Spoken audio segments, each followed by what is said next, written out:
think finally, for the optics, the Senate decided to actually speak to someone who was nominated to become a minister. And it did a lot of good for us. Why? Because at least we're able to hear firsthand from General Musa what his plans are, despite the fact that he had spent about 20 minutes presenting what his thoughts were. And then secondly, when you consider the fact, I think he's a good fit for that ministry.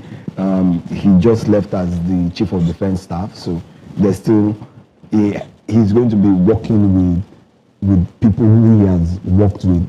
And still very familiar with.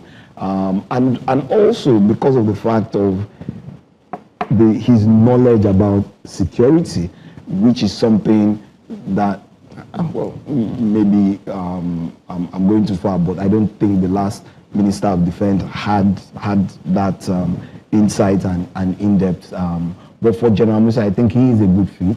And I do think that, he has made a statement, but he now has to back this up with actions. No more ransom for terrorists. He's not the first person who has said that. There's even a bill that says you shouldn't pay ransom for kidnapping or terrorism. The standard mantra across the world is no negotiation with terrorists, even if you're doing it behind closed doors. But that's the standard mantra, and he has done that by expressing the fact that no ransom for terrorists. But the one thing I think I took away from him is the fact that they need to create a criminal database. And I was speaking to a few people yesterday, and the first thing that came to mind for me is, how do you do that when you continually create silos in terms of how you create a national database of system?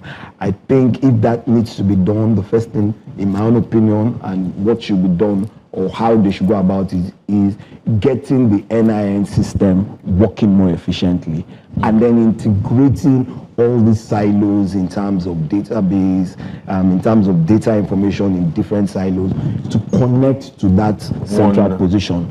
Yes. So that everything feeds into it. And once you can do that, and then starting from January 1, you can have every baby that was born. The first baby that was born on January 1 can get an NIN before the end of the day. Just like Trump. Then what you have started to build is a system that can recognize whether we're 240 million or we're 600 million. That for me is a key part. And I think in order not to take it as another word that he has said,